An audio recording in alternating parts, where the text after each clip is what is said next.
We're going live now.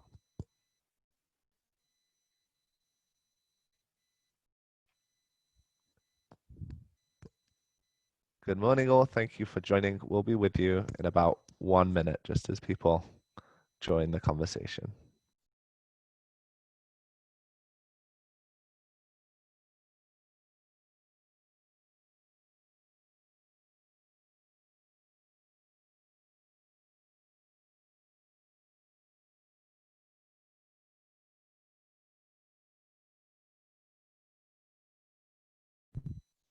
Wonderful. Good morning, everyone. Thank you so much for joining. My name is James Ellsmoor. I'll be the Master of Ceremonies for this event and the rest throughout the week. For those of you who already joined the first session, the opening session this morning, you are probably aware of the technical aspects, but just for a few reminders, this session is being recorded and is also being live streamed to Facebook. This panel is of course the 2030 Biodiversity Framework and the Caribbean Perspective for the next decade. The main things to consider with this are that we do have interpretation options. So if you would like to listen to this conversation in French or Spanish, you can click interpretation at the bottom of your screen and either of those options. If you'd like to listen in English, you don't need to make any changes to what you're doing, but would encourage you, if you'd like to listen to our interpreters, and thank you to our interpreters for their hard work this morning. Would also encourage you to use the chat function. I can see some of you already are sharing your details. Please do click the blue box that says all panelists and select all panelists and attendees so everyone can see your message and all of our panelists, all of our attendees can benefit from seeing who is joining. I can see a few people only sent them to all panelists. So please do resend those messages to all panelists and attendees. Finally, please do use the chat throughout to interact with other participants, but also we have the Q&A option, which is separate. So if you click Q&As and make sure that you submit any questions there, our moderator will be sure to field those questions, as many as possible, to our panelists at the end. And so don't type your questions in the chat box because otherwise it will become too difficult to follow. And finally, we will be using polls throughout this. So when a poll appears on your screen, our moderator will introduce that and you'll be able to answer and see the results there. So please do make use of that function also. So now I will hand over to our moderator. Susi Menazza is the Director of Global Institutions at the Nature Conservancy. She will be with you for the next 2 hours and introduce all of the subsequent speakers. So I will see you at the end of the session, and thank you, Susi.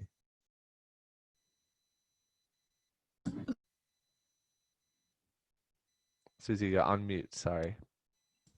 Oops. Thank you, James. Perfect.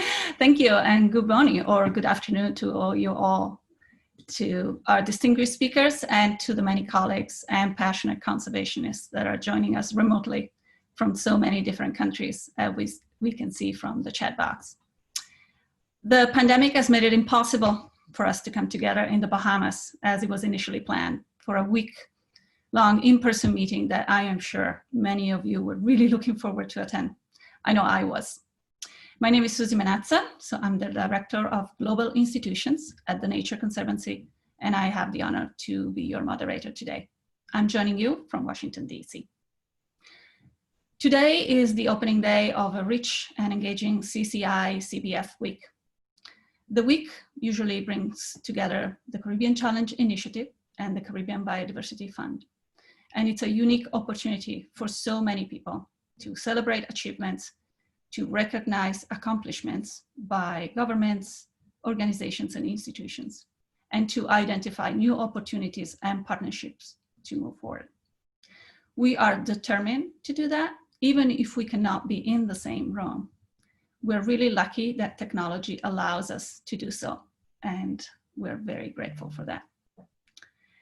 This high-level panel is intended to promote a discussion about the new 2030 Global Biodiversity Framework, the status of its development, and the vision and roles for the Caribbean countries.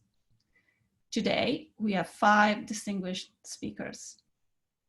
Elizabeth Maruma Mrema, Executive Secretary of the Convention on Biological Diversity.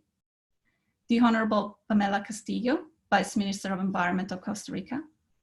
The Honorable Romauld Ferreira, Minister of the Environment and Housing of the Bahamas. Dr. Grethel Aguilar, Acting Director General of IUCN, the International Union for Conservation of Nature. And the Honorable Simon Stiell, Minister for Climate Resilience, the Environment, Forestry, Fisheries, and Disaster Management of Grenada. Before we start with our official program, however, we would like the audience to answer a simple question. So we are gonna have a poll, and James, if you can help me here, the audience will be asked to answer this simple question with a yes or no. Are you familiar with the new Global Biodiversity Framework? All the answers are coming in. This question is very relevant, not just for the entire discussion today, but in particular for the next speaker, our first speaker. Let's see, are more questions coming? Let's give it a few more seconds. Okay, let's share the results, James. So we have, can people see it? I hope they can. So the question is, are you familiar with the new Global Biodiversity Framework? About 34% of people said yes, and 66% people said no. So let me say that you're just gonna learn a little bit about it right now. Thank you for answering. Our first speaker is Elizabeth Maruma Mrema, the Executive Secretary of the Convention on Biological Diversity, a position she has held since December 2019. First as Acting Secretary, and then from June 2020 as the officially appointed Executive Secretary. Ms. Mrema will talk to us about the new Global Biodiversity Framework, and in particular, where we are in the development process, targets and goals, and the synergies with other UN frameworks. Ms. Mrema, thank you for being with us today. And on behalf of all the participants, I want to congratulate you on your recent appointment. We're very thrilled to have you as the new Executive Secretary of the CBD. The floor is yours. Thank you. Thank you very much. Excellencies, distinguished co-panelists, ladies and gentlemen. I first wish to thank the Secretariat of the Caribbean Challenge Initiative and the Caribbean Biodiversity Fund for organizing this important event and for inviting me to speak among such esteemed panelists. We are encouraged to see the Caribbean region taking ownership and leadership in the post-2020 Global Biodiversity Framework. Of course, from the poll results, clearly, it seems we have to do more homework, because in the region, if I see 78 of the total, about 160 participants are not familiar with the post-2020 framework, which has been in negotiation for over a year now. I'm a bit embarrassed, but with the institution, I think we'll do more work to empower all those in the region to really own the post-2020 Global Biodiversity Framework. Dear colleagues, it is my pleasure to accept the congratulations as the Executive Secretary of the Convention on Biological Diversity, and coming in at one of the most important times in the history of the Convention. The 196 parties to the Convention and an enormous number of stakeholders are now working to develop the post-2020 Global Biodiversity Framework, which is set to be adopted at our next conference of the parties to be held in Kunming, China next year. The post-2020 framework will contain a set of global goals and targets to put the world on a path to sustainable future for the planet. The development of the post-2020 Global Biodiversity Framework comes as we reach the deadline or the end of the Aichi biodiversity targets. You may remember the Aichi biodiversity target had been incredibly successful in mobilizing political will, public attention, capacity building, and on-the-ground action. Efforts to achieve the Aichi targets have lit beacon of hope for the future all around the world. We must urgently build on these successes if we hope to avoid major tipping points for biodiversity.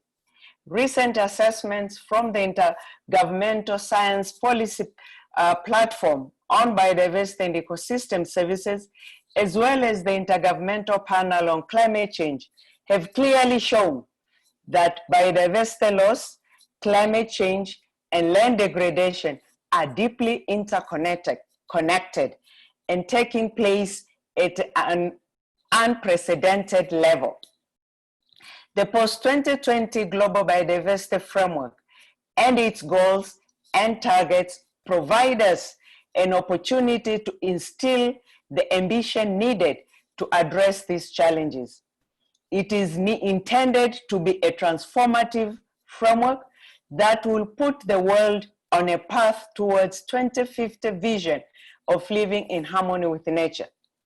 Whether or not we walk this path, it is for you and me and us to determine.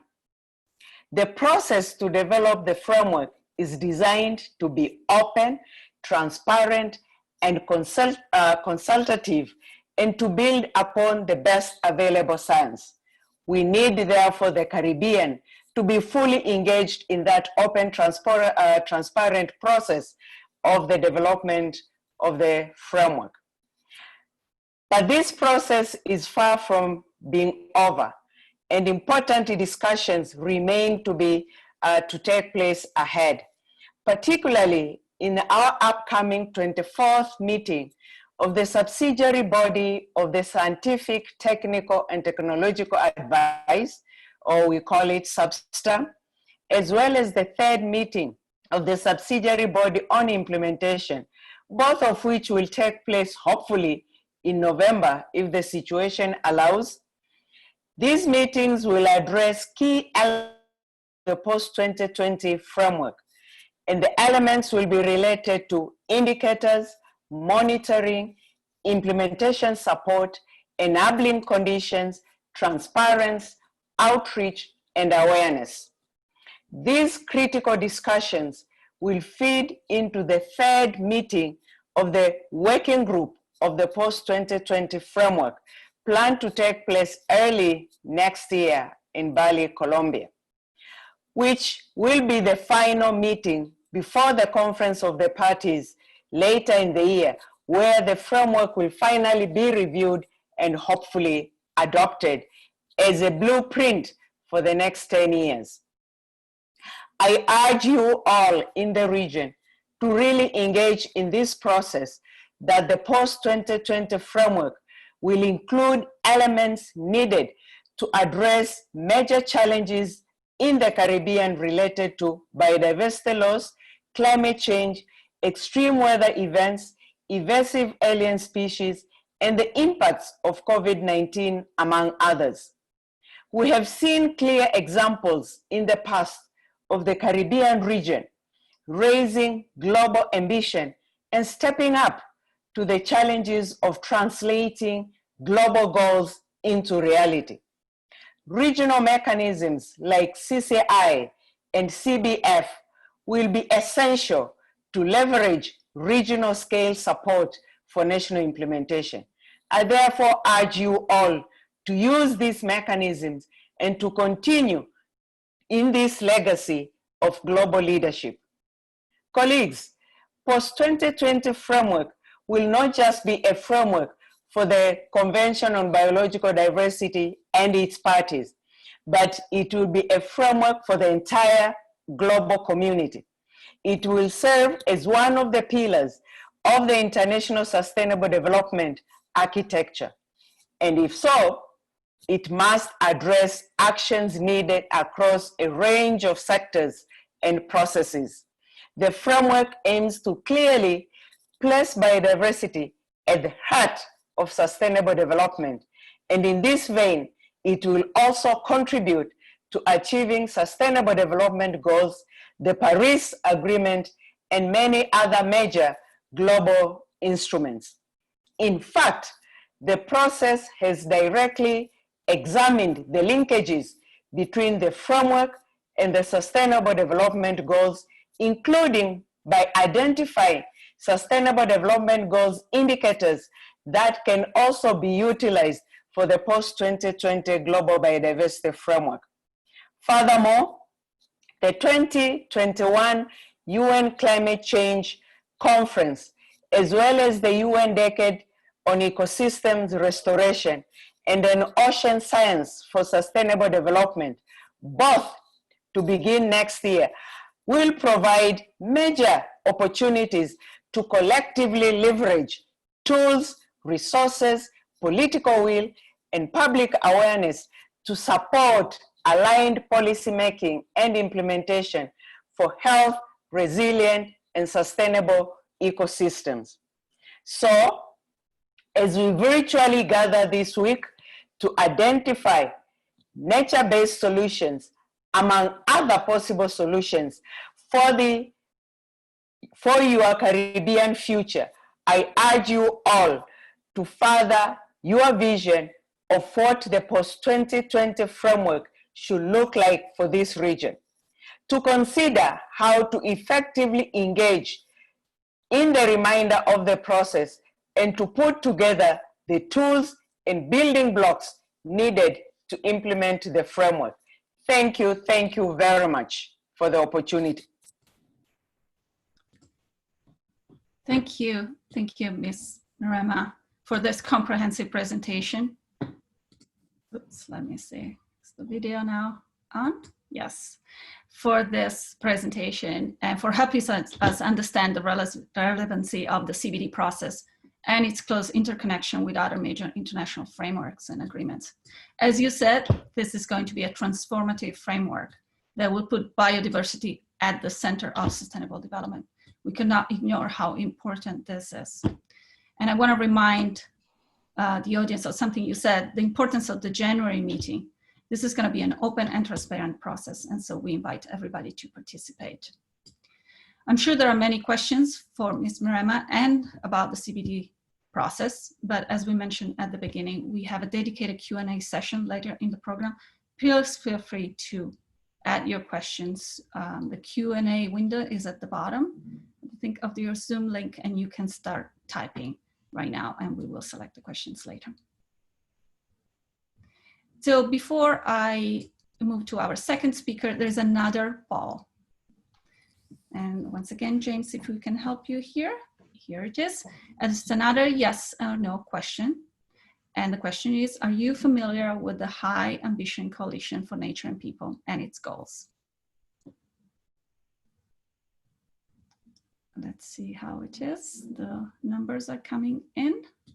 This is again relevant question for the next speaker.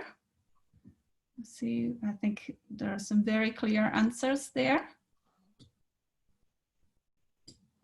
Yes, we can share the results. So how familiar are people with the High Ambition Coalition? Some are familiar with it, only 18%, and 82% are not.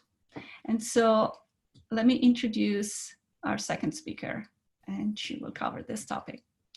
The Honorable Pamela Castillo is the Vice Minister of Environment of Costa Rica and a passionate champion for biodiversity conservation. Vice Minister Castillo will talk to us about the High Ambition Coalition, an initiative championed by Costa Rica and announced by President Alvarado at the UN Climate Summit in New York in September last year. Thank you very much, Vice Minister Castillo, for being with us. The floor is yours. Thank you. Good morning, good afternoon, honorable ministers, excellencies, distinguished representative, colleagues. It is my great pleasure to participate in this webinar, and I wish to thank you, the CCI-CBF, for organizing this webinar. and for giving us space so we can share about the High Ambition Coalition and its goal. So let me begin by saying something that is not new. Our planet is facing 4 interlinked crises: health, climate, biodiversity, and socioeconomic crisis. The world needs collaborative and transformation leadership. Solutions should be different, but the solution has been always there, and it's nature, the perfect technology that has been there just to address the crisis that we are here, but we forgot in the past. And now we have the opportunity to come together and put nature, biodiversity at front and at the center, as Susi said, from our development agenda. Someone said that we cannot go back to the old business, but we can for sure build green for the future. So in this sense, we have an opportunity, a great opportunity, as just Elizabeth told us. We are in the opening of a new arrangement for conservation and biodiversity. And it's the opportunity when we define the targets of this new framework post-2020 at the CBD. The High Ambition Coalition is a group of countries led by Costa Rica and France that, taking into account that scientific data tell us that the minimum that we can do right now is to protect the 30% of our terrestrial and marine ecosystem to prevent the loss forever of biodiversity. In this sense, this is why we come together, and in this new negotiation of a framework, we are trying to build collaborative between opportunities between countries to define this ambitious target on the new framework of the CBD. The each target, it's supposed that we as a world should be investing $140 billion per year, but we are only investing $82 billion per year. The gap is what we are looking for. But you know, from the $82 billion that the world invests, 80% come from national budgets and 20% come from cooperation and private sector. That means and shows us that we have a huge opportunity understanding that the biodiversity at the front of the center means that everyone can come on board. It's only one goal. We have only one planet and it's only one health. And that's why the 30% from ecosystem for terrestrial and marine ecosystem should be centered in the most important sites for biodiversity and climate change. But it reminds us that the main key and challenge is on the landscape, mainstreaming biodiversity and determine other effective mechanisms so we can achieve the 30% will be ambitious too, because that means that we should work with other sectors, private, agriculture sector, and see the landscape. And everyone can contribute and mobilize the resources that it's needed to achieve this goal. So let me tell you a little bit of our experience in Costa Rica and why we are so convinced that it is possible to increase our ambitions as a world. 30 years ago, Costa Rica began to invest in the nature-based solutions. We just not stop deforestation rate, but we recover our forestry coverage. How? We have more than 160 protected areas, and we have the environmental payment services who compensate or recognize on the farmers who have forests, the contribution they've done for our country and our economy. These nature-based solutions together is the reason why Costa Rica is 52% of forest coverage. And let me tell you, it demonstrates that we have recovered our investment. In 30 years, to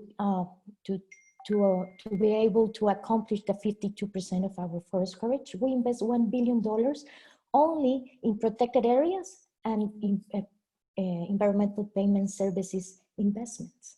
And last year, we just did our economic analysis of how much we receive as a national budget from these investments.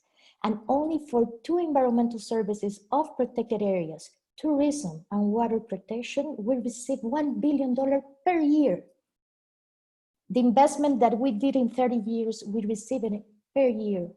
So now we have a main challenge. We cannot be able to stop here. Understanding that we have a good example how investing in nature is a good investment. It's a cost-effective investment because it'll help us to accomplish international commitment, just at the Climate Convention or Biodiversity Convention. We are convinced that we need to move forward.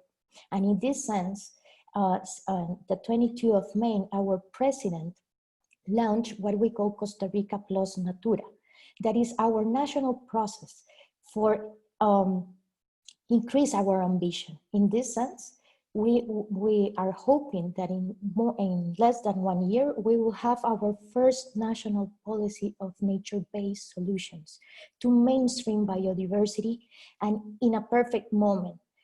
Why? Because we are putting nature-based solution at the center of our economic recovery.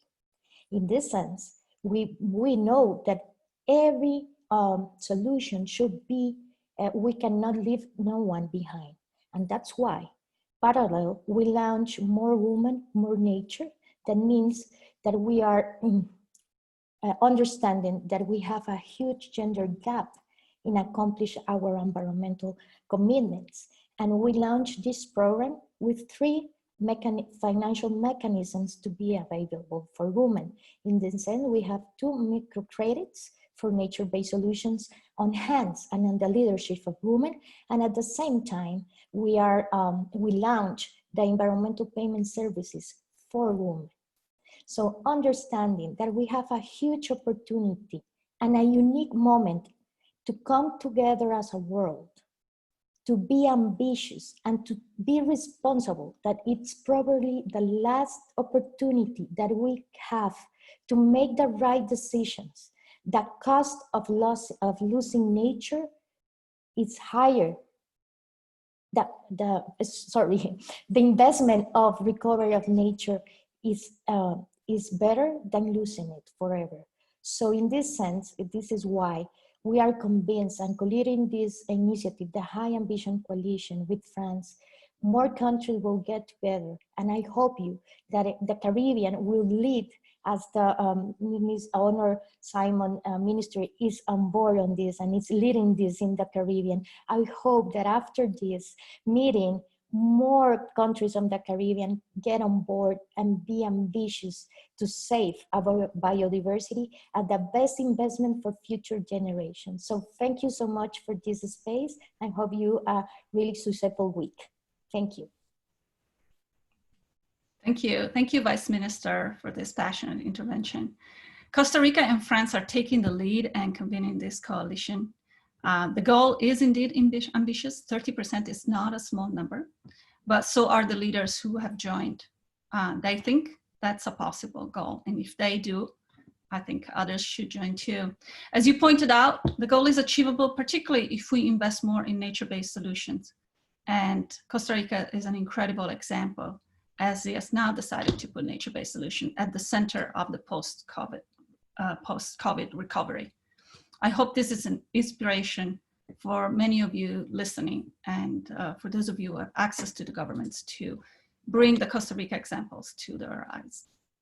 Before we move to the next speaker, here's another poll for the audience.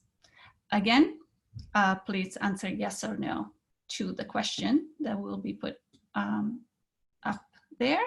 Here it is.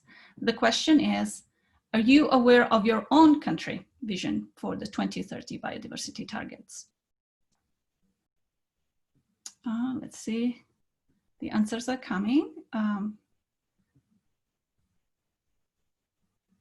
Okay, it looks, once again, we have some clear answers. there we are. We're at the end. We can share probably now. It looks like 26% of you are aware of what your country is thinking about the 2030 biodiversity targets, and 74 now. This is a little bit in line with what we saw earlier in the previous polls. And we can stop. There we are. We can share the results and we can stop maybe sharing, and I'll move to our third speaker today is the Honorable Romauld Ferreira, the Minister of the Environment and Housing of the Bahamas since May 2017. Minister Ferreira is both a scientist and an environmental lawyer, and therefore brings tremendous knowledge and expertise to his current role. Minister Ferreira will describe the Bahamas' vision for the environment in the next decade and its participation to the new global biodiversity framework process. Thank you, Minister Ferreira, for being with us today. You have the floor. Thank you for having me. Morning, Excellencies, delegates, ladies and gentlemen. As you mentioned earlier, I am from the Commonwealth of the Bahamas. For those of you who don't know, we're a country in the North Atlantic Ocean, and officially there are 700 islands, but there's closer to like 2,600 of them. And so we're scattered over an enormous area of ocean, 100,000 square miles. And of course, for us, being almost at sea level, the urgency of climate change and sea level rise and ocean acidification, it takes on that much more meaning, particularly with the passage of Hurricane Dorian. I think it brought everything to bear. We are accustomed to living off the land. Right? This is our heritage, this is our history, this is our culture. We have a very close and strong connection with the ocean and the sea, very much so. It is the thing that unites us all. We're very proud of the fact that we have some of the best beaches in the world, no offense to anyone.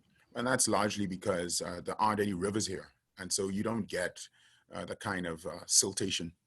Our waters are essentially oligotrophic. But I'll move on with that. We are home to the third largest barrier reef, and the fourth actually. But I think one of the things that have kind of forged us who we are, because from the very beginning, we've taken conservation and environmental protection seriously. Our first park was declared in 1894, I believe it was.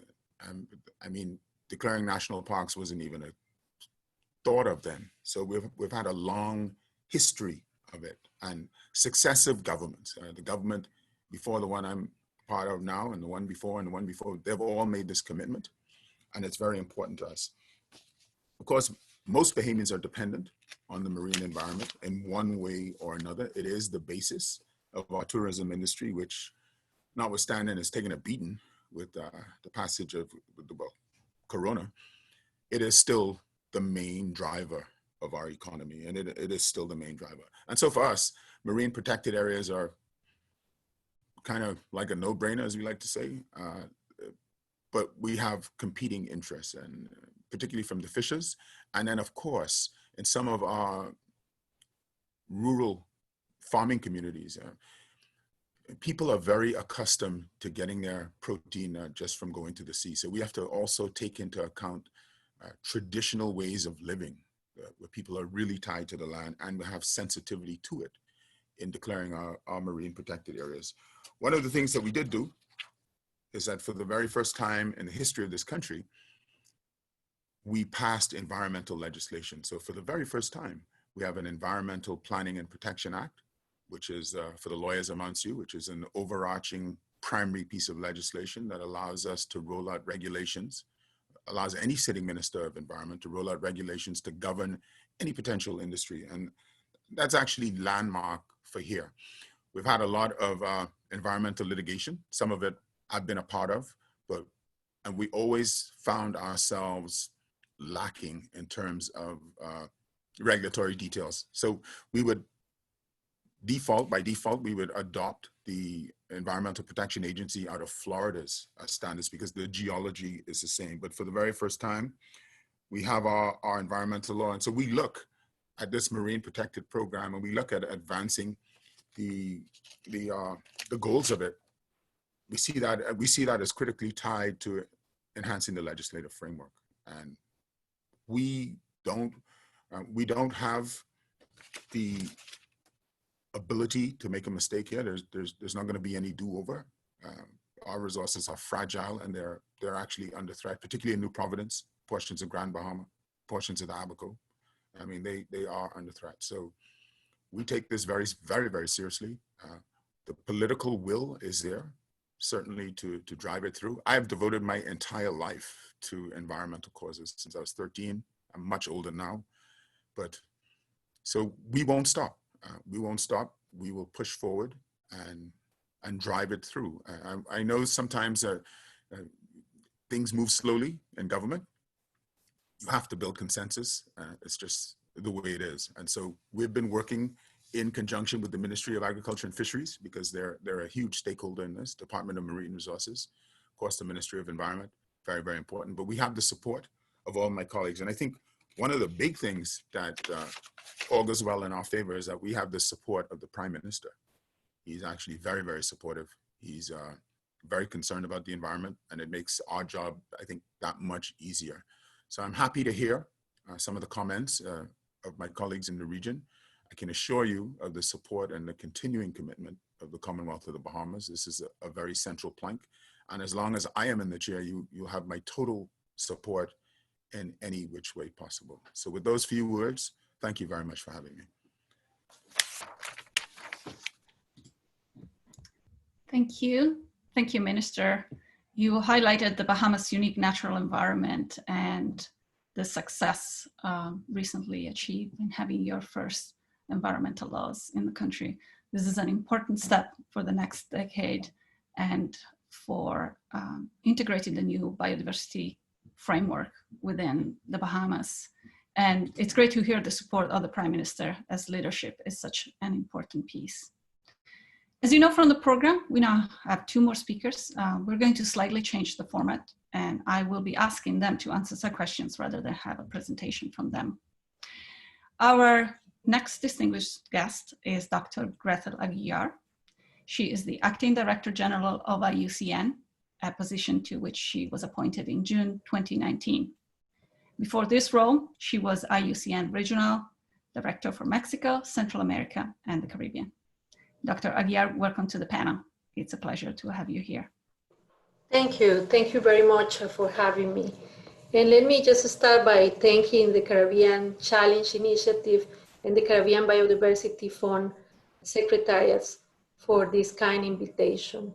I also would like to begin by, of course, sharing the good news here in IUCN that most recently, can you see me? I just received a message that the video is not working. We can see you. We can see you. Okay, good, thank you. I wish to begin by sharing the good news with you that most recently IUCN has a new Director General, Dr. Bruno Oberle, and he has asked me to please share with you his kind regards.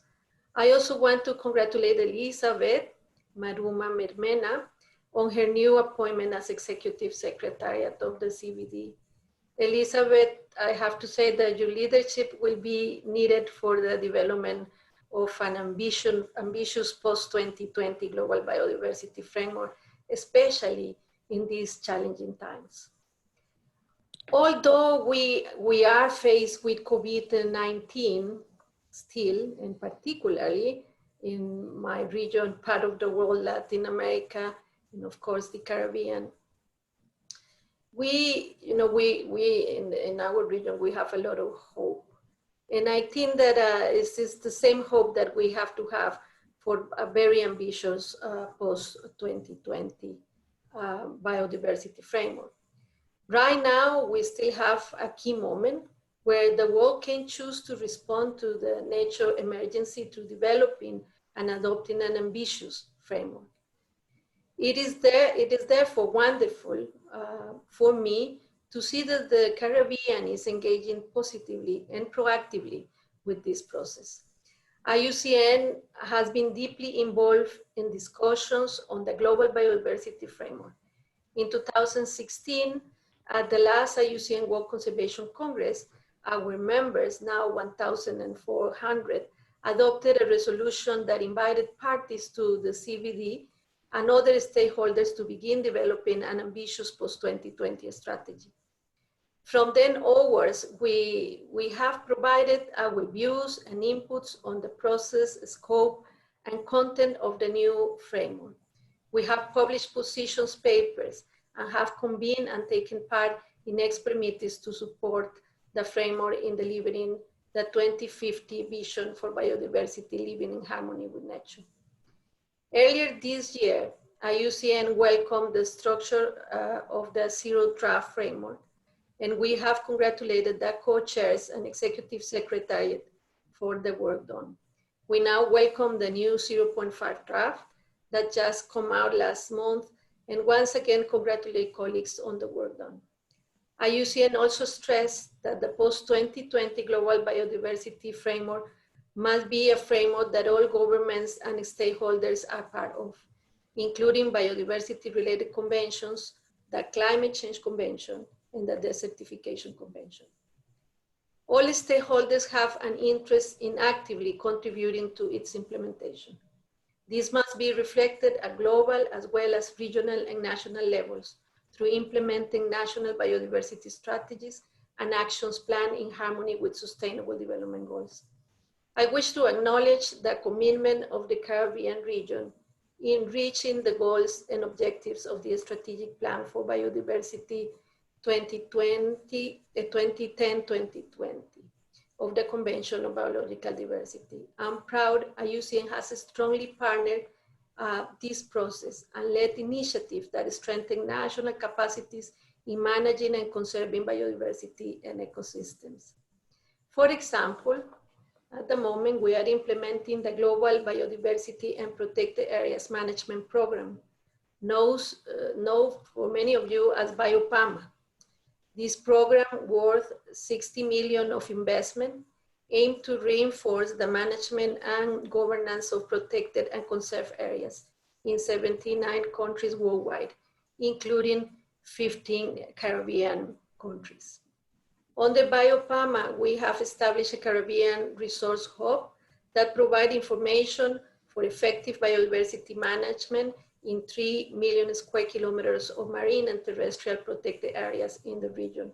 And let me thank CERMES here in Barbados for all their help in putting together this hub.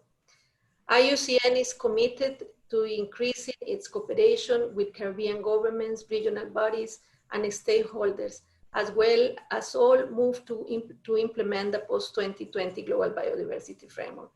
To those among this group here today, you, the ones who are listening, IUCN wants to work with you to strengthen your process towards the green and blue economy, particularly in national and regional efforts that deeply impact biodiversity and the economy, such as marine plastics and waste pollution.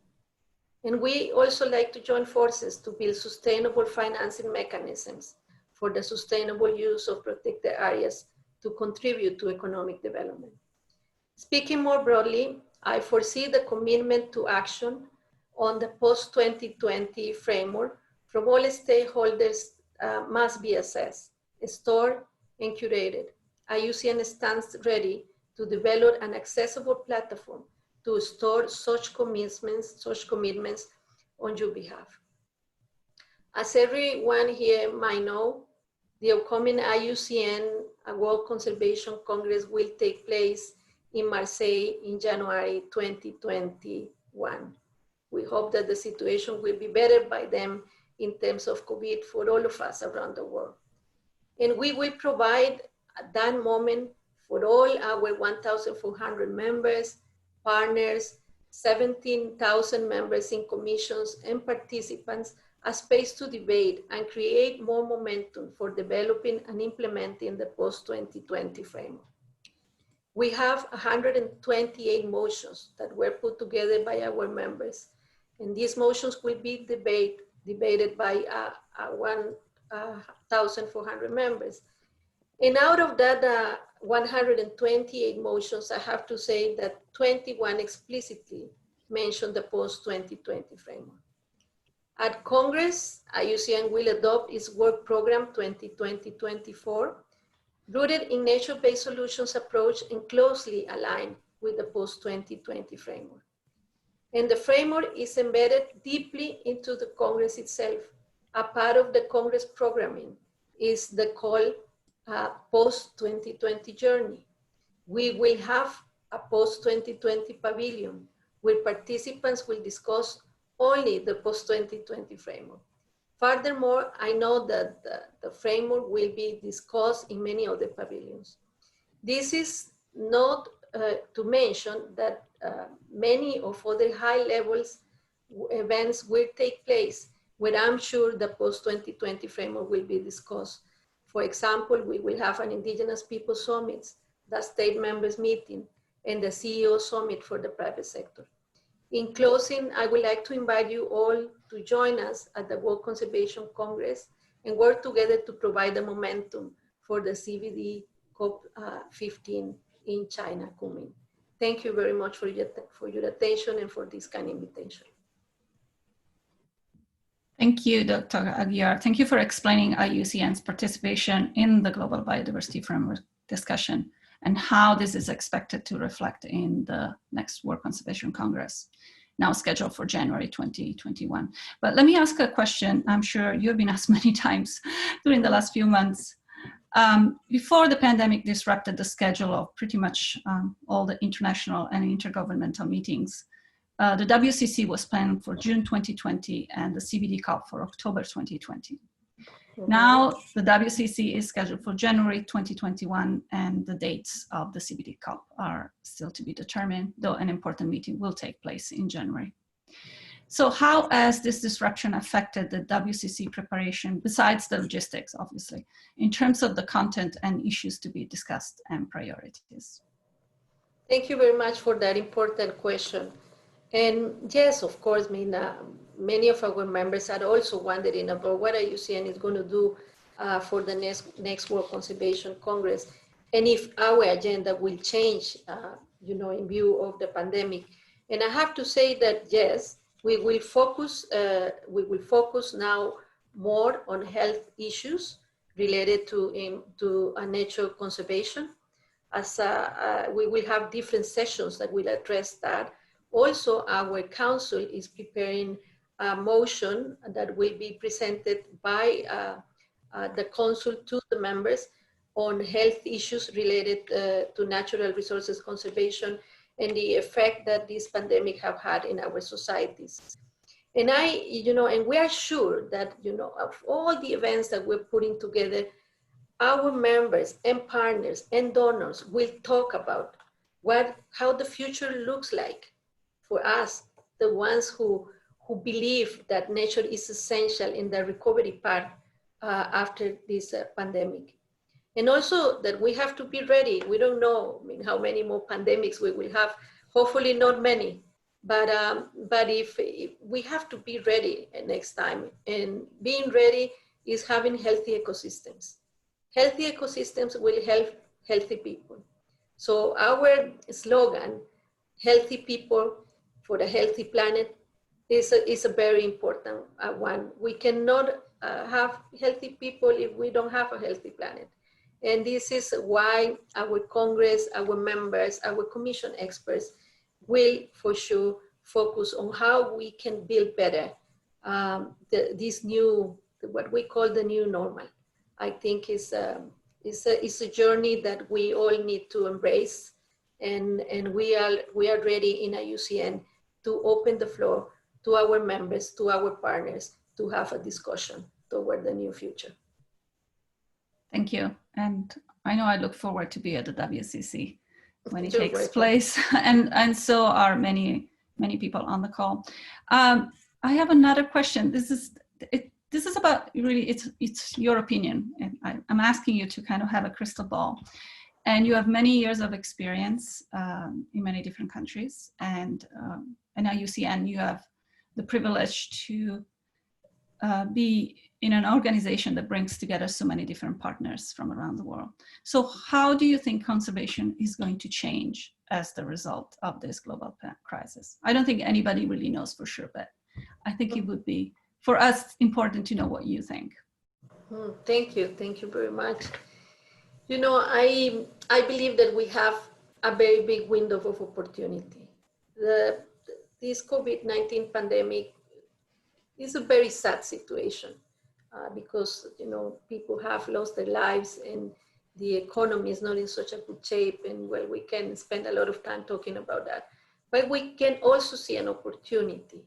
I mean, this pandemic happened in a market, you know, where we sell products, agricultural products, and it happens, you know, in a relation with wildlife species, species conservation, and how we treat nature, basically.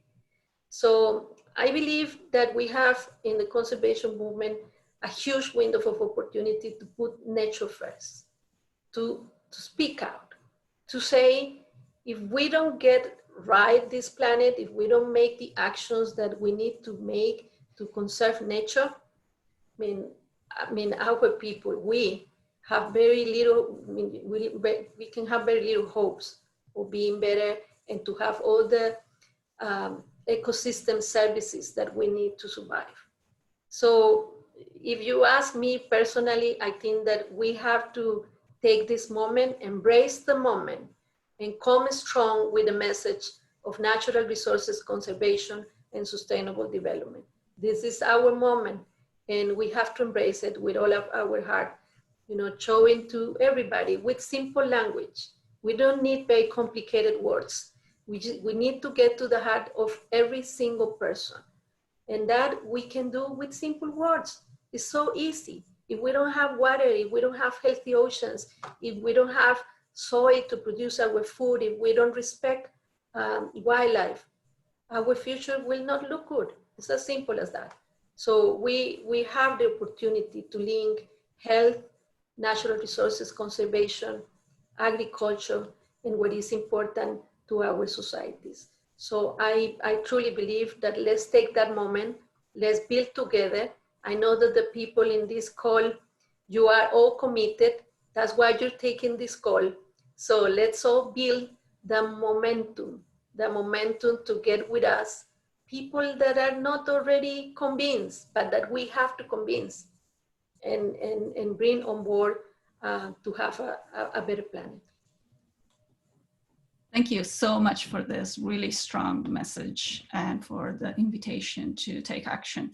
It's extremely important that we all look at this as probably a very unique opportunity. Hopefully there will not be too many more pandemics in our lifetime. But let's take advantage of this opportunity right now to put nature at the center. Let's move to our final guest now. Thank you, Dr. Aguilar. It's been a pleasure to have you here. Our final guest is the Honorable Simon Stiell, Minister for Climate Resilience, the Environment, Forestry, Fisheries, and Disaster Management of Grenada. Thank you, Minister, for being with us today. Thank you, pleasure. We have a few questions for you. So we want to stay on the topic of the new global biodiversity framework.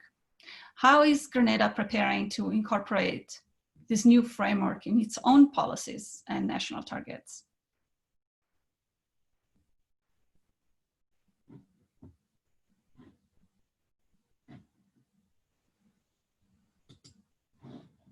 Hello? Minister, can you hear us? Hi, you were breaking up just then, but thank you, Susi. Good morning from Grenada, and it's truly an honor to join my colleague ministers, Ms. Mrema, Dr. Aguilar, on this very important panel. I thank you all for your informative and resourceful interventions on a topic that is of great importance to the future of our region. The questions that, that frame this, this particular discussion, which speaks to policy, is of considerable importance, considerable focus to Grenada. and it has adopted the key objectives within our policy framework, whether that is our National Biodiversity Strategy and Action Plan, our National Sustainable Development Plan, or our Integrated Coastal Zone Management Strategy, all with biodiversity within as a central component. But that, as challenging as that is actually the easiest part for us in Grenada, and I think similar to that of our neighbors here in the Caribbean. The area I wish to focus on in my comments actually speak to the most challenging, which is actually putting those policies into action, which speaks to the funding, the financing of these activities and the need for capacity building. So the consideration of our national and regional biodiversity is not often thought of within the context of economic development. More often associated with conservation and preservation, the need to account for the critical role of biodiversity, our natural capital, has echoed more loudly in recent times. As we work to identify the best way to build back better, beyond the devastation of COVID-19 and the simultaneous impact of global warming on our islands, 2020 is truly the landmark to guide us toward practical and impactful progress. I wish to thank the organization of this event for persevering despite the challenging circumstances, and I wish to acknowledge the hard work and efforts by the Secretariats of the Caribbean Challenge Initiative, the Caribbean Biodiversity Fund, and members of the organizing committee. Colleagues, in 2012, the government of Grenada took the mantle alongside our colleagues within the government of the British Virgin Islands to execute a second phase of the Caribbean Challenge Initiative, focused on turning a concept into meaningful progress. We challenged ourselves and our regional colleagues to rise beyond the ambition of the international community at that time to truly acknowledge the significant role that our oceans and its biodiversity have played and will play in our future sustainable social, physical, and economic development. We worked effortlessly to gain consensus among the initial Caribbean Challenge government leaders to support a doubling of the international target for marine protected areas from 10% to 20% protection within our jurisdictional waters. In the 7 years since our 9 Caribbean countries signed the Leader Declaration in 2013, we have made great progress. We have indeed shown the world that we are capable and that we are well positioned to collectively continue to take action for our countries and our people. Grenada, in anticipation of the new biodiversity framework, recognizes the need to achieve targets based on good science. Grenada's own progress within its own jurisdiction will spur additional momentum to reform and advance national policies aligned to what is possible and what is achievable. In support of this, colleagues, we also rely on the network created by the Caribbean Challenge to raise our political asks to the international community and seal regional action with agreed to governance and action priorities. We need a network that allows for exchanges of information, the leveraging of resourceful partnerships, and a centralization of implementation approaches that reap real benefits. Further, we will continue to need a regional fund that can support diverse investments, that generate updated financial models that allow for the best use of available funding. Our government is well aware of what needs to be done. However, we, like many of our neighbors in both the English and non-English speaking Caribbean, suffer from similar obstacles. A biodiversity framework, while it provides solid guidance for our governments, cannot remove the obstacles that displace the intent of policy development. Setting a target that aligns with science is only just the beginning. Ensuring that our governments are equipped with the financial and capacity tools needed to achieve our biodiversity targets amidst the pandemics of the world and all the other challenges we face is as important as ensuring we have disaster and development support following devastating events. Caribbean nations certainly have a role to play in ensuring that the development framework accounts for our unique needs. We are challenged. Colleagues, I re-emphasize, we're extraordinarily challenged. We cannot begin to consider a biodiversity framework without accounting for our current economic realities also. Therefore, I call upon my fellow colleagues in our region to ensure that we advocate within international discussions, that we speak to our future and the role we ourselves must play in ensuring the globe's preservation. That we speak to our expanded fragile circumstances, and that we speak for our people and for what is achievable. If we are to play a role within the implementation of a global approach to biodiversity, we must do so within our current lens. We have shown and adhered to ambition, but we cannot achieve all that has to be achieved without practical and meaningful support from the international community. And so I propose that we utilize this current opportunity provided by this virtual gathering to set ourselves on a course that accounts for our current circumstances. Colleagues, it is important that we take ownership amongst our governments already a part of this current network to move the conversation on biodiversity within discussion on sustainable development. We must also bridge the silos. Undoubtedly, there will be opportunities presented within this week of meetings. I therefore challenge you, as my government did back in 2013, to leverage our collective ambition to advance our sustainable development agenda through innovation and strategic action. I thank you.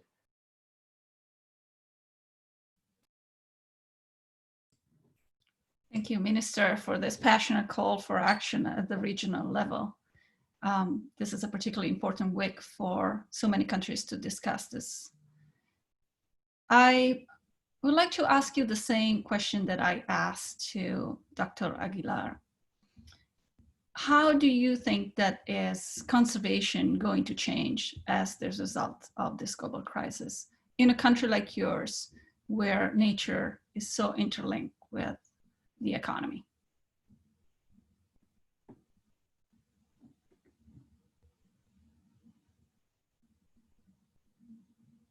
Okay, well, as Dr. Aguilar stated, I think what is being presented to us is an opportunity. Never before, with the challenges that we face, the global challenges that we face with this pandemic, coupled with climate change, the Caribbean region has entered yet another, what will be active hurricane season. And then the economic pandemic that has also been faced. Never before have we seen such amplification of the vulnerabilities that exist for us as a small island developing state, and specifically to our region. But at the same time, I think this is an opportunity for us as nations to once again articulate the ambitions that we have, the visions that we have shown through numerous strategic plans, numerous action plans, numerous calls to action, and the sacrifices that we are making to build resilience and address our vulnerabilities, but also the partnership that is needed with the international community to make those ambitious plans a reality. And when we look at our fragile environments, which are at our economic center, whether it is through fisheries, agriculture, tourism, the core economic drivers for us in our region, the health and the preservation of our natural environments, our critical assets, is key. So I see this as an opportunity for a global reset, for us within the region, as I said, to put forward those specific opportunities that speak to our conservation and preservation, but also the economic opportunities that exist through nature-based solutions, through other interventions, which will help us bolster our resilience, whether that is socially, physically, or economically. Thank you. And Minister, you talk about the need for support from the international community. Can you give us examples of what the best kind of support could be provided to island states? Support goes beyond financing. That's the easy place to start, but it is about financing and funding. So access to grant resources, to concessional resources, but in a smart way that we can leverage those grant and concessional resources. We can leverage those in terms of attracting other forms of investment within the region. So intelligent blended finance, which can catalyze other sources of income. So, or investment. So that is certainly one area. And we have challenges there.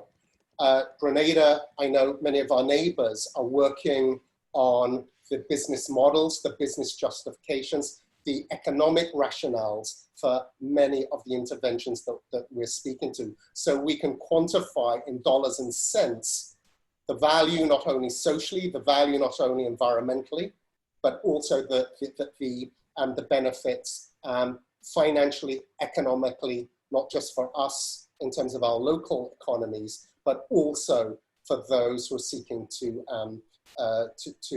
invest. And then the other area which cannot be overlooked is capacity building, technical support, use of science, use of data to enable us to make informed decisions and informed interventions. And meaningful capacity building. We've looked at models of parachuting experts into the region for specific tasks who then leave. We need support that builds long-term capacity that enables us within the islands to be able to do the things that we know we need to do in the long run, and sustainable capacity building interventions. Thank you. And I really love the idea of intelligent blended finance. Thank you for using that expression. It's very useful. Let me jump now. Thank you again, Minister. And let's open the floor to question. As we said at the beginning, we have a Q&A session for all our guests today. You should type the questions in a Q&A window and possibly indicate to whom that question is directed, and also put your name if you can. And let me start with a question that a couple of questions were answered already by our guests, but not everybody is joining through their computers, and some are joining via phone. So a couple of those questions will be asked actually to everybody. Let me start with a question to Vice Minister Castillo, as she has to step away from the meeting a little earlier. The question is this: how do you motivate the private sector to invest in conservation while companies are struggling with the COVID-19 crisis? Yeah, thank you for the questions. It's a really strategic one if we want mainstream biodiversity in our development agenda. So first of all, my main recommendation is just to review our fiscal green matrix. Each country should look what subsidized are now being able to private sector that actually is harmful for biodiversity. And at the same time, review what other incentives should be put in place to incentivize nature-based solutions. And in this sense, I should say that we are trying in Costa Rica with the national nature-based solution policy is actually to create new economic cycles. And so we need the incentives to move to nature-based solutions, but we need to create economic cycles where it is actually biodiversity and investing in these activities that have positive impact on ecosystem health, the ones who have an added value in an economic chain. In this sense, it's really, really important to work with other sectors. And I would like to get back to the landscape when we are talking of nature-based solutions, and we are talking obviously of protected areas where we need it, and we are talking about effective management too. But where is the 30% that we are looking for? It is in the landscape, working probably in prestigious sites that we keep now, but others should be on the restoration of our ecosystem, just as the new decade it's called for. So in that sense, in Costa Rica, for example, we have the 25% of our terrestrial land in protected areas, but the 47% is agricultural land use. In that sense, we are called to work, and we know the benefits and the sustainable production and consumption. It's basic in here, the agenda. So we are just updating our environmental agro and agenda. In this sense, obviously that our environmental payment services is one of the main. Why? Because they help the producers or the farmers to increase their soil fertility. Obviously, they protect the resources they need to produce, just like water. Obviously, we are investing in carbon sequestration, but at the same time, we are trying to invest in new technologies where in the landscape, we can reduce the hectares dedicated to agriculture to be more productive, but at the same time, to invest in what we call the environmental payment services 2.0 that will be recognizing not only the tree or carbon sequestration services, but other practices too, good practices that are helpful to biodiversity.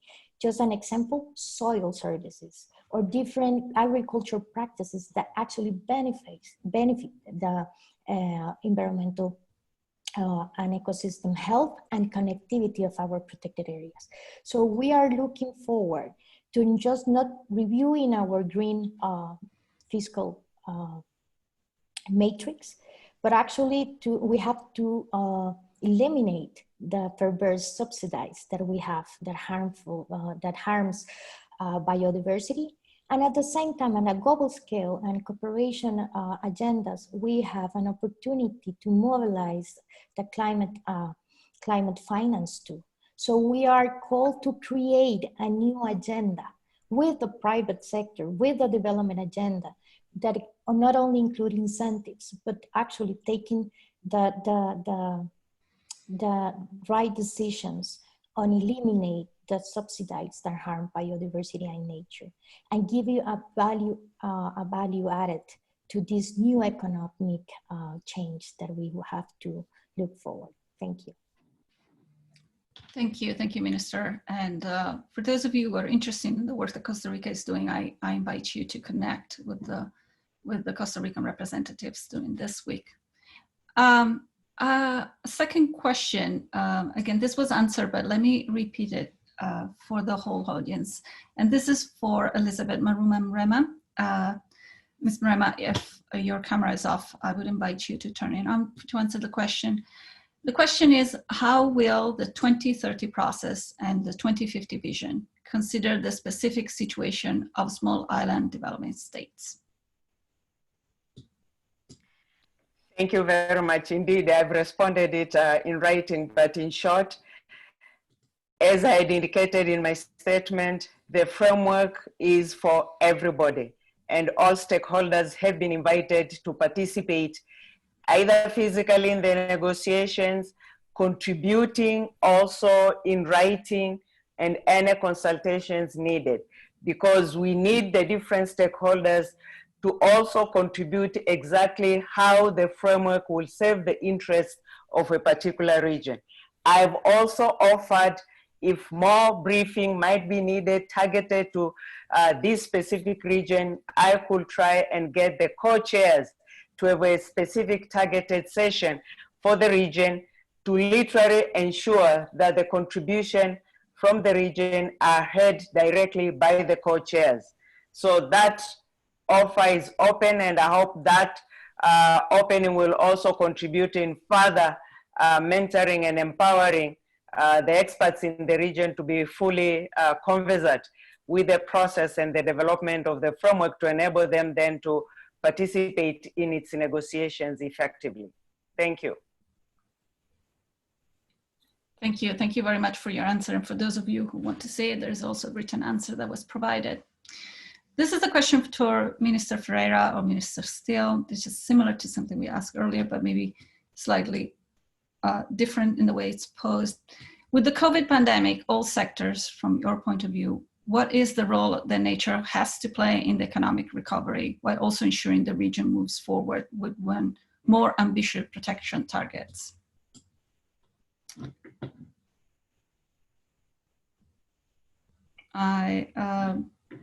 Mr. Stiell or Ferreira, is there any of you who wants to answer this? Yeah, I think it comes back to my comment in your earlier question. I think it's recognizing the value of nature-based solutions, not just from an environmental perspective, but also the economic value that's associated with it.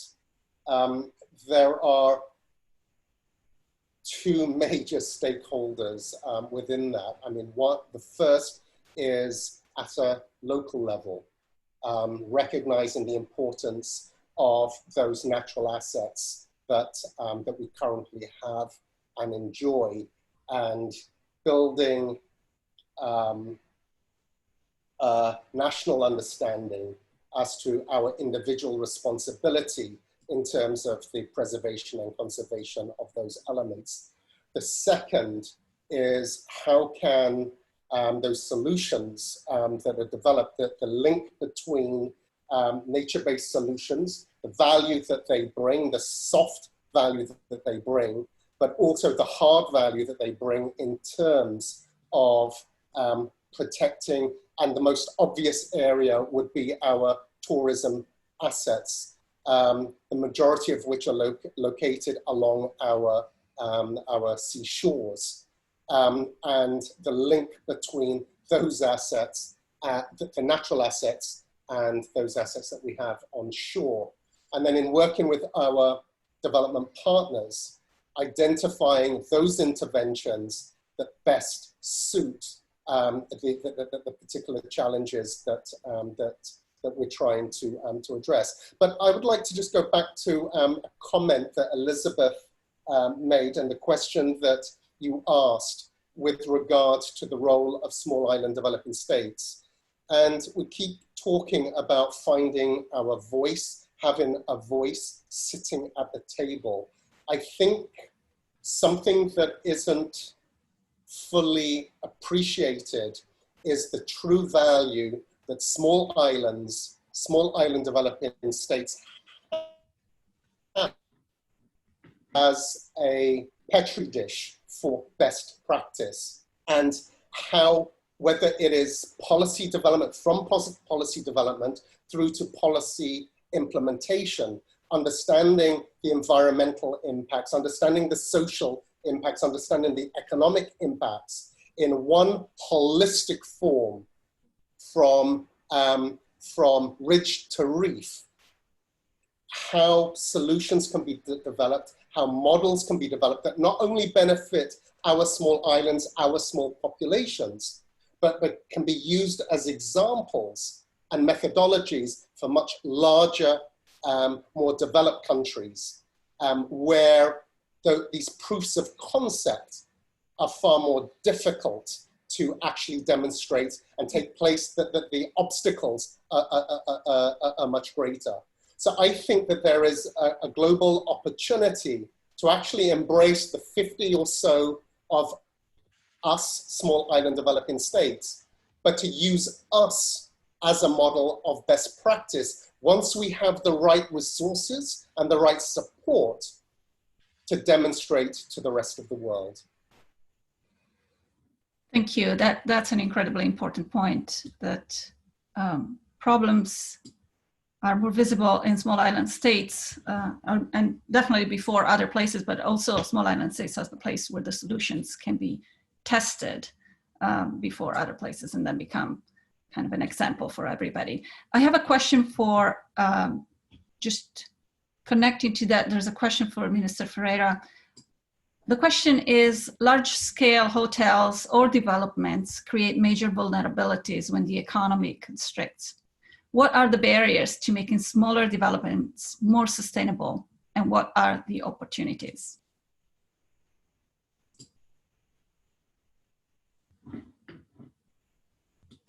As Minister Ferreira, oh yes, perfect, thank you. I mean, good. So in the surrounding islands, remember I live on New Providence, which is the capital, and in the surrounding islands that's exactly what you have, smaller scale developments. Given the population pressures in New Providence, you get the large scale investments, and you're right, they're much more impactful. They carry a vulnerability in and of themselves. It's tough to imagine any kind of social distancing in a 2,000 room hotel, 3,000 room hotel.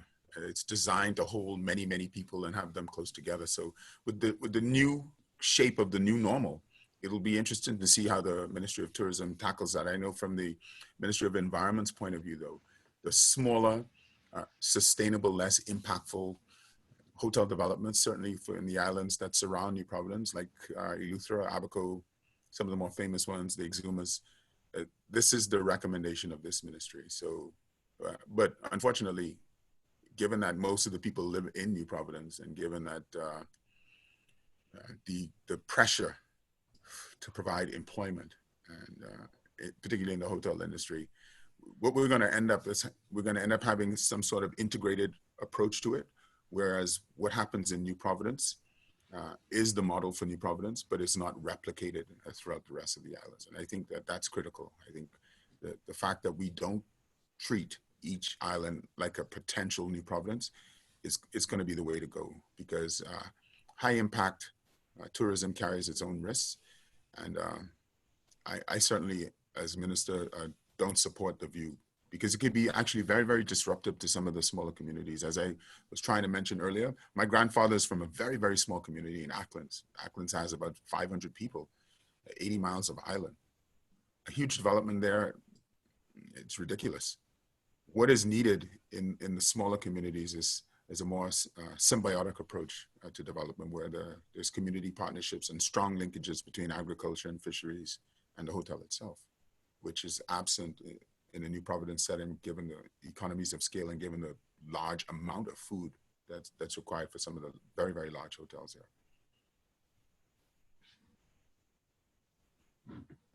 Thank you. Thank you, Minister. I have a question for all the panelists, actually, so feel free to volunteer. A potential target such as 30% of protected areas in any given country would require that people live in and make a living within protected sites. Do you have inspiring examples where this works well? Where they make a living in protected sites. Oh, Minister Ferreira, you're not muted. I'm sorry, you can hear me? It's okay, no problem. I was thinking out loud. It's good. We do have, we do have people that make a living in some of the protected areas. Some of the protected areas are strict no-take zones. And obviously you can't. But our thing is if we don't do this right, environmental conservation is going to be an oppressive tool on people. I mean, you have to marry the interests of conservation with the needs of the people, because what you're doing when you're setting aside marine protected areas, land and sea, and you're saying that you can't go there to do activities that have been done there for generations, that can be viewed as oppressive and curtailing development. So finding that balance. I mean, I'm not saying it's easy, and I'm certainly not saying I have all the answers, but finding that balance is going to be key, because if the community sees it as an injustice to them and their way of life, we're not going to get the kind of cooperation that we need to make it work, because with over 100,000 square miles of ocean, it's impossible to police all of that. You actually need the cooperation of the people in order to do that, and you need the buy-in. So finding that balance and remembering that the human factor is a very critical factor. The corals and the fish, and they have their place. But if it doesn't benefit the people, then we're really wasting time here. So finding that balance, in my view, is critical. Susi, if I could add, thank you, Minister, for your intervention. And I would like to add, because the participant asked for examples. And I think that for a long time we have seen, or some people have seen, that protected areas, no-take zones, doesn't include socioeconomic development. And then we have studies that shows that actually it's a very good investment, and it is actually opportunities for local communities. And in that sense, I would like to recall to my first intervention. Costa Rica has more than 160 protected areas, only 29 national parks, and 10 biological reserves. The rest are with people living in. And that's where we can find this balance. But the balance is not only on protected areas, it's in biological corridors, in that landscape, where you can actually benefit all these local communities by giving them opportunities. For example, we have a national park that is called Parque Nacional Marino Ballena. It's where a lot of, you can see, do whale watching in August. And before the national park, it was a fisheries main use of the sea. Right now, their main income is for tourism. Not only when the whales are around, but actually they go through another protected area just in the center of the sea. And the whole community right now depends on the national park. And then we have the National Park Manuel Antonio, the most visited protected area in Costa Rica, and probably one of the most visited in America, in Latin America. And in that sense, people are not in the national park, but the whole development and opportunities is around the national park. Or the volcano, the Poás volcano, it was closed because we have eruption. And you don't know how much pressure that the local community do to the government. It was my first national park that I have to open. Now I have to open every national park because they are closed because of the pandemic. So you can see the interlink, the opportunities, not only for tourism, it's all the change around it. The agriculture, that is the one who go to the hotels where the tourists come. So the national parks or the protected areas could be the development of economics in the local community, giving them opportunities and new economic cycles. So I think that I would like to close by saying that the last study that I mentioned, it tells us to Costa Rica that only for tourism, that obviously is one of the most damaged economic sector right now because of the pandemic, but only for tourism, protected areas gives the return to our economy of $1 billion per year. And it gives the opportunity of direct and indirect employment to local communities. And that is the main challenge that we have as Costa Rica in this pandemic situation, to give Costa Rica a safe visit after the pandemic, because people is waiting to come to see our protected areas. and our local communities are waiting for people to come back. So I would like to close, because I have to leave, giving my thank you to the CCI-CBF and the ministers and Susi for this space. And just closing by, we have an opportunity right now. We have to embrace it as a world. No one can go through this crisis alone. No government, no community, no sectors. So we have the opportunity to give the place at the center and at the front for nature and for all people. So thank you so much, and have a very successful week. Thank you. Thank you. Thank you, Vice Minister, for joining us and for stepping in and answering this question. It was extremely important to include the Costa Rica experience in investing in nature and the return on investment that provides. I'd like to add? Yes, Minister. Go ahead.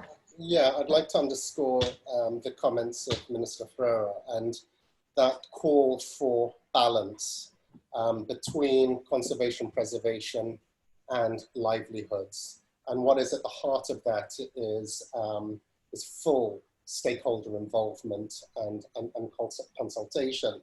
And it also speaks to, and whether it's just a play on words and semantics, but the distinction between protected areas and managed areas, and that broader context of sustainable management, where livelihoods are factored in within those models. And to speak of an example or an experience that we had in Grenada, the establishment of our first MPA, the community challenges were significant. It's a community which had a traditional and a lot of history in terms of fishing within that particular area. And when we established it as a no-take zone, we went through that process of consultation, extensive consultation. And as challenging as it was, we got through the other end. And after its establishment, after the fishers were able to see for themselves, although the dynamics of that area had changed, that there were restrictions in specific areas, the fishing, the fishing areas outside of that MPA were far more productive, and they were able to see firsthand the rejuvenation and the replenishment of stocks in those areas outside. And we were then getting feedback directly from the fishers in terms of recognizing that benefit. But it wasn't easy. And it's a process, community by community, program by program.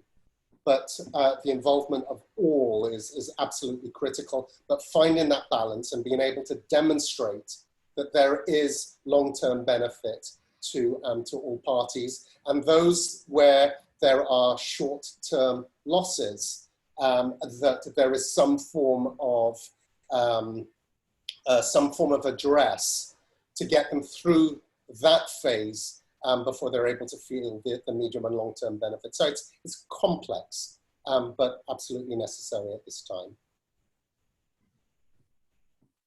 Thank you, Minister, for highlighting the complexity. I have a question with no specific speaker requested to answer, so I'll put it out there. And this is about the blue economy. Can a turn to the blue economy in the Caribbean help us achieve the goals of biodiversity conservation, as it emphasizes the protection of the ecosystems on which we depend on?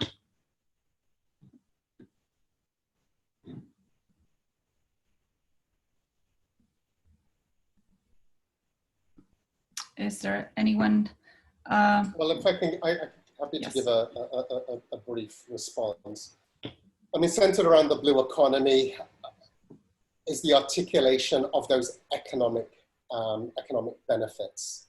So I think in terms of valuing the components of the blue economy, and then the relationship between realizing those economic benefits and the role that biodiversity conservation has in securing those benefits is critical.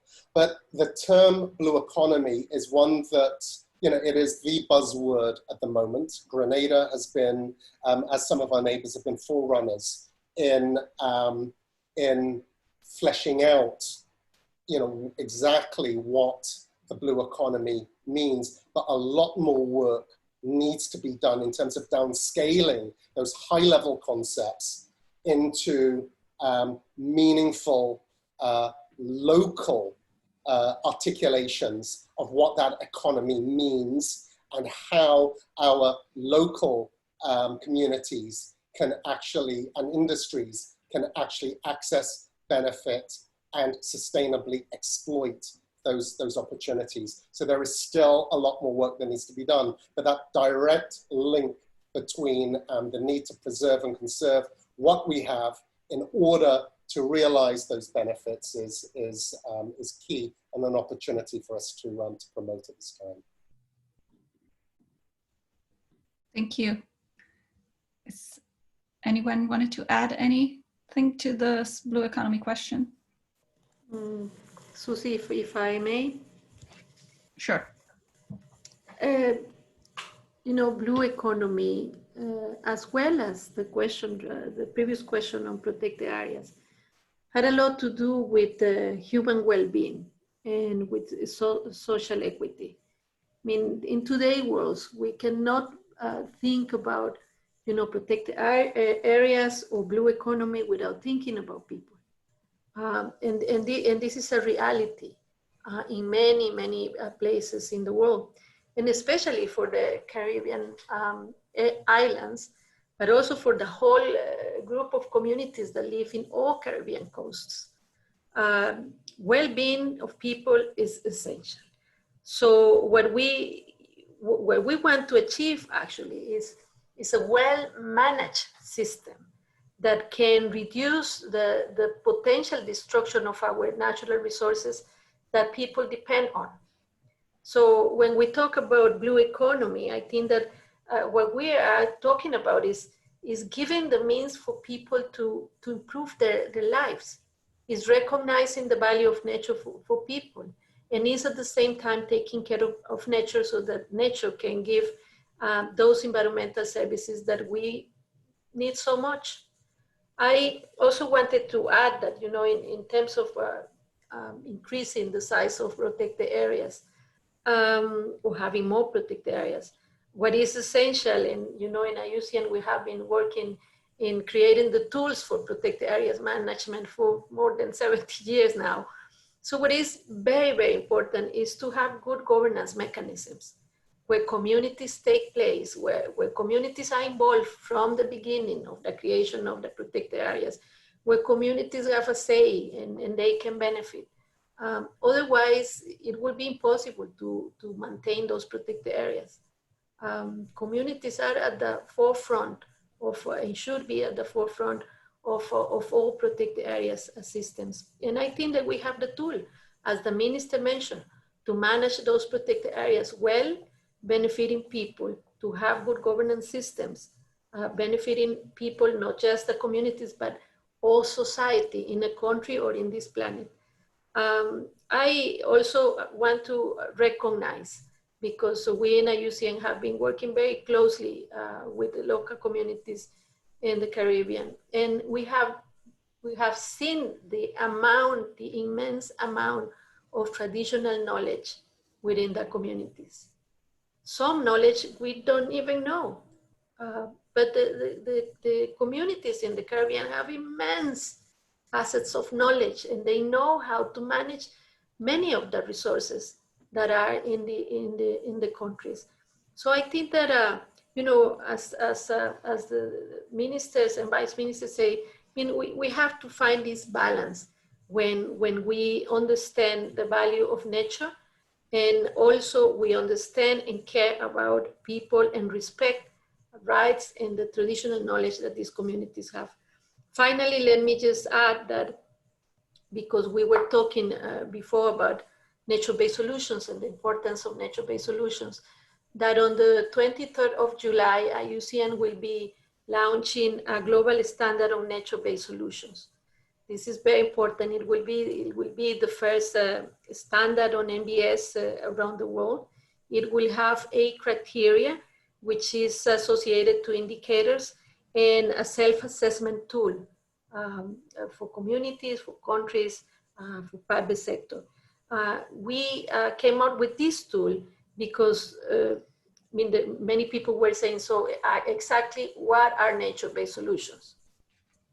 So we put together a definition, but I think that we all need more tools to be able to measure the impact of nature-based solutions. So I invite you all to be part of the launching of this new tool that we in IUCN are putting together at the service of the countries, the communities, and the private sector. Thank you, Dr. Aguilar. Thank you for mentioning the importance of traditional knowledge. I know you're an expert on the rights of indigenous peoples and local communities, but that's a point that we cannot underestimate. It's so incredibly important. And also thank you for the new tool that you're launching. And I invite you to share it with the organizers of the CCI-CBF week so they can, once it's launched, share with all the participants. And I want to, for a moment, switch gear but I want to stay with you, if you don't mind. And I have another question for you. And this one is, how is IUCN engaging the private sector in the WCC? Do you think the companies will keep their engagement to conservation and to the Congress, even after the economic crisis? So we have been working now for many years with different companies around the world. Because in IUCN, we believe that we have to engage all sectors if we really want to have a true transformative change.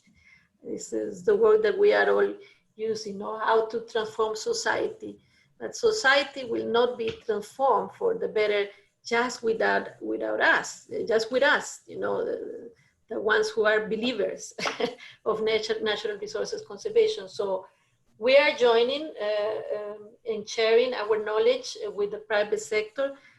In the Congress, in January, we will have a summit dedicated just to the private sector. And we will be inviting companies to give the examples on how they are performing in terms of taking care of our natural resources. We are inviting also companies to tell us about the future plans. I think that there is a positive movement coming from the private sector, where the private sector really wants to be an actor. They want to be part of the post-20 biodiversity framework. They want to understand how they can contribute, and we should be helping them to get into this world of natural resources conservation, helping them for them to understand how they can contribute to the post-2020 biodiversity framework, and most of all, reaching out to them, to the ones that are not convinced yet that they need to make a change. Those are the ones that we need to talk the most because we need them on board. So we at IUCN will have a special summit just for the private sector. And they will be with us at the Congress because we want to listen to the ideas and we want to influence them in the positive way. Thank you. Excellent. I have a question for both Minister Stiell and Minister Ferreira. The question is, we understand the attraction of sustainable development, but what can be done to accelerate restoration efforts to critical ecosystems? And we're talking about your own countries, obviously.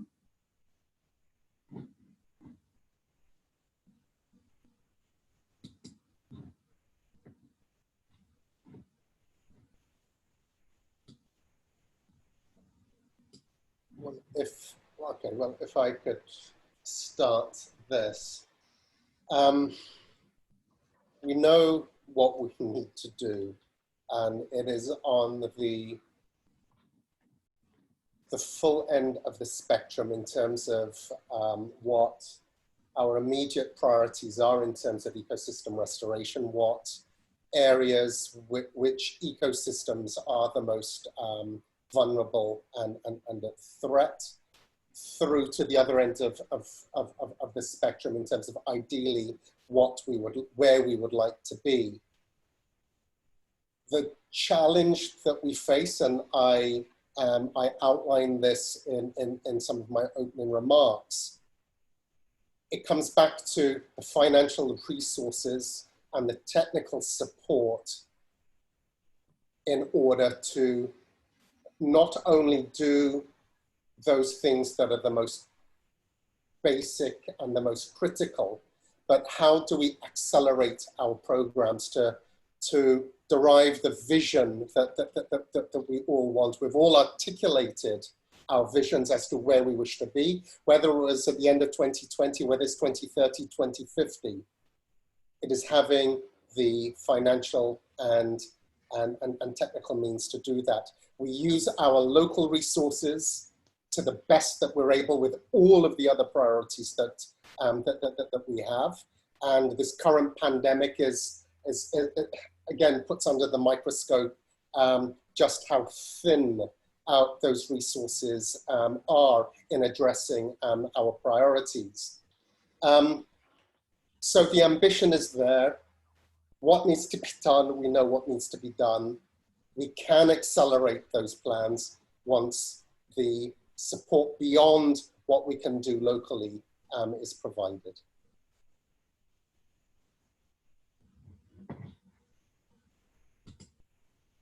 Thank you, Minister Stiell. I don't know if Minister Ferreira wants to add anything.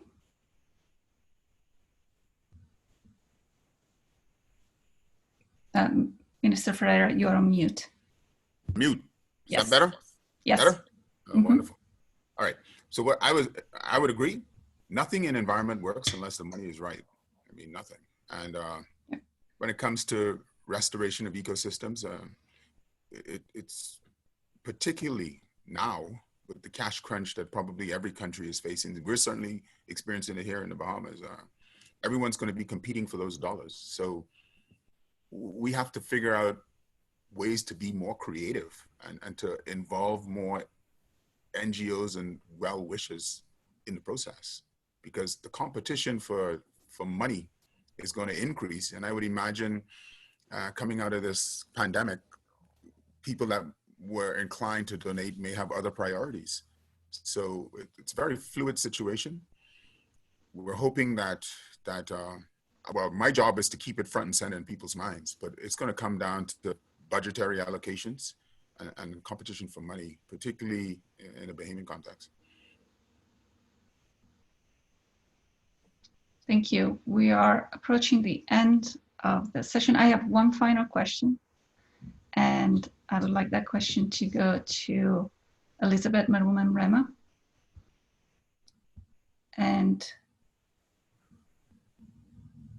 the question is, in a few words, what do you think are the ingredients for the 2030 framework negotiations to be successful?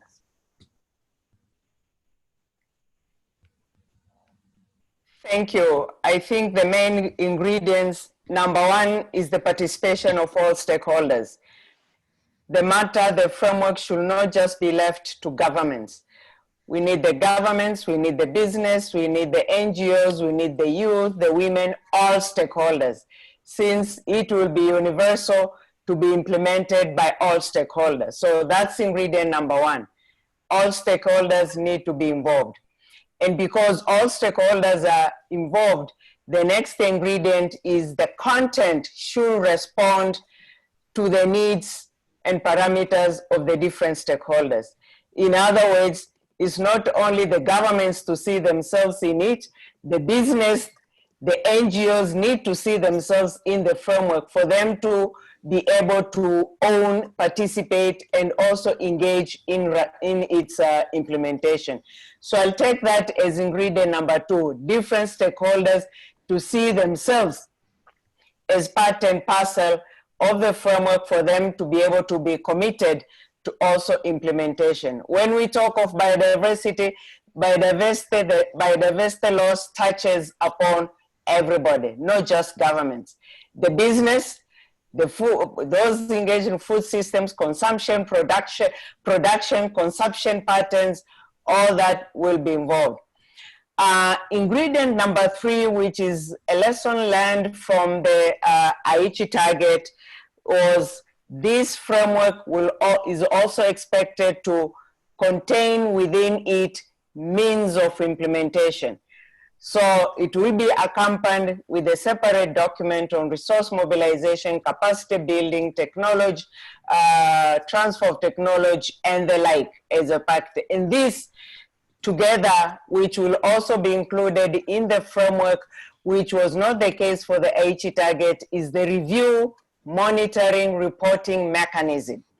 So when we get commitments, hopefully, and it comes to reporting, unlike where governments many times are asked to report, but here, if we'll have commitments from other stakeholders, hope they will also be committed to reporting on the actions and measures they take to contribute to the implementation of the framework. And that's where then the universality of implementation will come in. Having said that, and therefore to be able then to have an effective monitoring, review mechanism, and therefore accountability, will be the issue of the different indicators, targets and indicators which will be part of the framework, which will then be the basis for reporting, for holding different stakeholders accountable to play a role in its implementation. So briefly, that's what I can say. Thank you. Thank you. This was a perfect way to finish our Q&A session. Thank you, Elizabeth. And before the official closing, we have one more poll. We have 2 questions this time. So I asked James to post the poll again. One is a multiple choice, and one is a yes and no question. So the multiple choice question is, after listening to this panel, in your view, what is the most important target for the Caribbean in the next decade? And the options are conservation and restoration of ecosystems, including protected areas expansion, mainstreaming biodiversity in the regional development. Sorry, the numbers are, okay, yeah, here it is. Agenda and economic sectors. And the third option is resources mobilization to achieve the new targets. The second question, yes and no question, has this panel helped you understand the new global biodiversity framework? Oh, I see a lot of yes there. So that's excellent. Since we start with the opposite result at the very beginning. Let's see, oh, here is the results.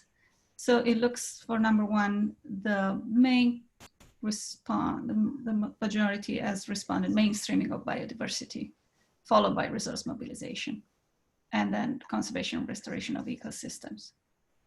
Okay. Excellent, thank you. Thank you, James, for helping with us with that. And oops, it keeps popping up on my screen. So we're at the end of this panel discussion. We have a few minutes. Let me finish with a few major takeaways from this very rich conversation. The first one is, because biodiversity is at the center of sustainable development, there is an urgent need to stop the current trend of biodiversity degradation and to reverse it to a trend of ecosystem restoration. And the new biodiversity framework is designed with this focus. And so if we follow the action targets for the next decade, we can reach in 2030 a beginning of recovery, and then in 2050 we can reach a consolidated ecosystem restoration process and have it in place. The second point, which was highlighted by many of our ministers, is that there is a need for a much higher level of investment from all sectors, both private and public. We have been able to do it for climate, and we can and must do it for biodiversity. We need higher level of public funding. That was more traditional type of funding for biodiversity conservation, but it's also fundamental to a participation of private capital in initiatives that deliver nature-based solutions and help us achieve the 2030 target at the same time. We're wrapping up now. Oh. The third point is that leadership is essential. that while individual leadership at every level is key, and it's always been, countries need ambitious science-driven action and collaboration platforms, such as the High Ambition Coalition, to push for global action. But while leadership is essential, so is stakeholder participation, as it was pointed out in the last response. Finally, in the Caribbean, nature needs to be at the center of the post-COVID economic recovery, not only because the most important sectors in the Caribbean depend on natural resources, but also to build the island resilience needed to withstand the effects of climate change. Again, biodiversity is at the center. So let me close just saying that I encourage you all, the audience, the participants, to contribute to and work towards a new global biodiversity framework. We can all contribute to its success, no matter where we are and which institutions we belong. We're now at the end. Thank you very much to our speakers, Minister Ferreira, Minister Stiell, Vice Minister Castillo, Ms. Mrema, Dr. Aguilar. Thank you for joining us today, for sharing your time. We know you're all very busy, your knowledge and your wisdom. Then thank you to the audience for staying with us during this long session and for your questions. And finally, a thank you to the organizing team for working tirelessly to prepare the CCI-CBF week, all remotely. I hope to see you, many of you, next time in person in the Caribbean. As we say in my native language, Italian, arrivederci. I wish you all a very productive rest of the week. James, over to you. Thank you so much, Susi, for that excellent panel. It was so great to see 97% of participants found this rewarding and informative. And I can see some fantastic comments coming through in the chat. So really appreciate you as a moderator and all of the fantastic speakers for joining today. That's it now for this session, but would really encourage all of you to join our afternoon networking session. Just a quick word on that. It will be a very different format than these webinar styles this morning. We're using a different panel, a different software. It's not with Zoom, it's with a software called Remo.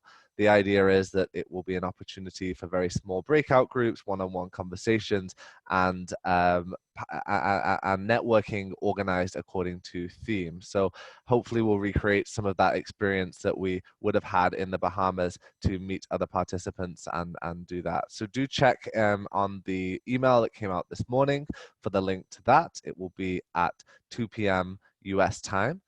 And we will see you in that session. And then again, we will see you tomorrow morning for our session on nature's role in the COVID-19 recovery pathway, which will be moderated by Sophia Sorny from Ocean Unite. And that session will start at 10 a.m. EST. So hope to see you there as well. Thanks again to all the speakers and the moderators, and for all of you for joining our first day of the CCI-CBF week. Have a fantastic day. Goodbye. Thank you. Thanks all. Goodbye.